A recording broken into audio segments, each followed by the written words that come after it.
आम चुनाव नजदीक हैं और सभी पार्टियां अपने चुनाव प्रचार में जोर शोर से लगी हैं। लेकिन कांग्रेस पार्टी की बात करें तो फिलहाल पार्टी में कुछ ठीक चलता दिख नहीं रहा है। दरअसल पिछले कुछ समय से लगातार बड़े नेताओं के द्वारा पार्टी से किनारा करने की वजह से कांग्रेस पार्टी की हालत पहले से काफी कमजोर हो चुकी है। देश भर के बड़े नेता पार्टी के आलाकमान से असंतुष्ट होकर पार्टी का हाथ छोड़ रहे हैं, जिससे एक तरफ तो पार्टी का जनाधार कमजोर हुआ है, वहीं दूसरी ओर प्रचार अभियान को भी गहरा झटका पहुंचा है। देश के 6 राज्यों के अब तक लगभग 17 बड़े नेता कांग्रेस का दामन छोड़ चुके हैं। अब ऐसे में राहुल गांधी के नेतृत्व पर फिर सवाल उठाए जा रहे हैं। कभी केरल कांग्रेस की जीवन रेखा रहे वडक्कन अब केरल में भाजपा का कमल खिलाने के लिए जद्दोजहद करते दिखेंगे। वडक्कन ने भाजपा में शामिल होने के वक्त कांग्रेस के शीर्ष नेतृत्व पर कुछ गंभीर सवाल भी खड़े किए।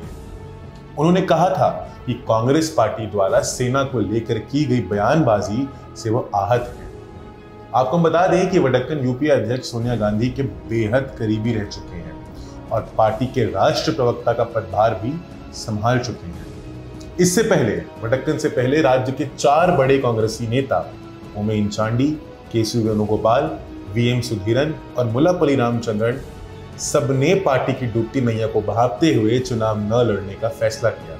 वहीं अगर हम गुजरात की बात करें तो कई कांग्रेसी नेताओं ने बीजेपी का दामन थाम लिया है। एक तरफ कांग्रेस गुजरात में हार्दिक पटेल को साथ लेकर के लोकसभा चुनाव में बड़ा उलटफेर करने के प्रयास में जुटी है, तो वहीं दूसरी तरफ पार्टी के ही नेता लगातार उनका साथ छोड़कर जा रहे हैं। ऐसे ही एक नेता है जामनगर के विधायक वल्लभ धाराविया, जो कि कांग्रेस छोड़कर बीजेपी में शामिल हुए। आपको बता दें कि जनवरी से अब तक 5 कांग्रेसी विधायक गुजरात में कांग्रेस का साथ छोड़ चुके हैं। पश्चिम बंगाल और हरियाणा जैसे राज्यों से भी कांग्रेस के लिए कोई राहत की खबर नहीं है। एक तरफ पश्चिम बंगाल के बागदा से कांग्रेस विधायक दुलाल बर बीजेपी में शामिल हो गए, तो वहीं दूसरी तरफ हरियाणा के करनाल से 3 बार सांसद रह चुके अरविंद शर्मा भी भाजपा ज्वाइन कर चुके हैं। उत्तर महाराष्ट्र की अगर हम बात करें, जो सहकारिता आंदोलन का गढ़ और महाराष्ट्र की राजनीति में कांग्रेस का किला रहा है, वहां भी बीजेपी ने सेंध लगा दी है। महाराष्ट्र विधानसभा में नेता विपक्ष राधाकृष्ण विखे पाटिल के बेटे डॉक्टर सुजय विखे पाटिल को बीजेपी में शामिल कर कांग्रेस को बड़ा झटका दिया। कांग्रेस एनसीपी गठबंधन में अहमदनगर सीट एनसीपी के खाते में थी। कांग्रेस सुजय विखे पाटिल के लिए सीट शरद पवार से मांग रही थी, लेकिन पवार ने कांग्रेस को सीट देने से इनकार कर दिया।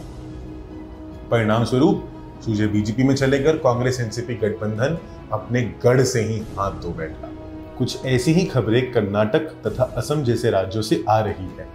एक तरफ कर्नाटक कांग्रेस के नेता डॉक्टर उमेश जाधव भाजपा में शामिल हुए हैं, तो वहीं दूसरी तरफ असम में कांग्रेस के पूर्व मंत्री रहे गौरव राय, कांग्रेस के पूर्व सांसद किरीट चलिहा भी पार्टी से अलग होकर भाजपा में शामिल हो चुके हैं। कांग्रेस ने हाल ही प्रियंका गांधी को भी पार्टी में लॉन्च किया था, लेकिन वह अभी तक अपना नेतृत्व सक्षम रूप से निभाने में असफल साबित हुई है।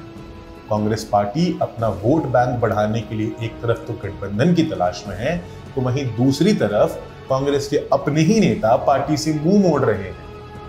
ऐसे में कांग्रेस आम चुनावों से पहले ही हारती हुई नजर आ रही है और इसका सारा श्रेय जाता है श्रीयुत राहुल गांधी जी के अनुभवहीन नेतृत्व को, जिन्होंने जब से पार्टी की कमान संभाल ली है पार्टी गर्त में ही गई है।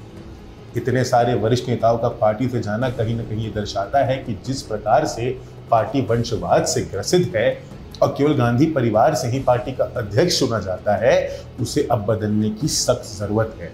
वरना कहीं ऐसा ना हो कि 2014 में तो 44 सीट खींचतान करके आ गए थे, पर अगर इसी हिसाब से पार्टी काम करती रही तो वो दिन दूर नहीं जब कांग्रेस पार्टी का वजूद पूरे तरीके से खत्म हो जाएगा।